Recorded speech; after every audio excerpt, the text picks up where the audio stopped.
இந்த அண்ணன் பேர் வந்து சேகர், அக்கா பேர் வந்து செல்வி. இவங்க கொடைக்கானலை சேர்ந்தவங்க. சொல்லுங்க அக்கா, என்ன மாதிரி வேலைகள் உங்களுக்கு தெரியும்?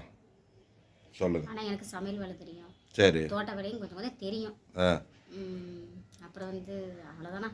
சரி, இவர் அண்ணன் என்னென்ன வேலை பார்ப்பாரு? விவசாய வேலை தெரியும் சார். ம் தண்ணி பாய்ச்சுவேன். இவருக்கு தொண்டையில் கொஞ்சம் தோட்டத்து வேலை போக தெரியும். தோட்டத்தில் பார்ப்பாரு. தோட்டத்து வேலையெல்லாம் பார்ப்பாரு. கொஞ்சம் வாய்ஸ் ஏதோ அவருக்கு தொண்டையில் ஏதோ சின்ன பிரச்சனை, அதனால கேட்க மாட்டேங்குது. அதனால தான் அக்கா நீங்கள் ஏதாவது சொல்லுங்கள். அதான் நான் தோட்ட வேலை கன்ஃபார்மாக தெரியும்ண்ணா. சரி, கோழி மாடு ஆடு ஆனால் அதெல்லாம் தெரியாதுண்ணா. நான் பார்ப்பேன் சார். இவர் பார்ப்பாரா? எத்தனை மாடு கறப்பீங்க? கணக்கு தெரியாது. ஆ மாடு பார்ப்பேன். ம் தோட்டத்தில் இருக்க வேலையை பார்ப்பேன். சரி பார்க்குறதுக்கு தெரியாது. சரி, இப்போ அவைலபிளாக இருக்கிறாங்க. இந்த ஃபேமிலி வந்து நம்மகிட்ட அவைலபிளாக இருக்கிறாங்க. இப்போ கிருஷ்ணகிரி தானே போயிட்டு வந்தீங்க? ஆமாம். ம்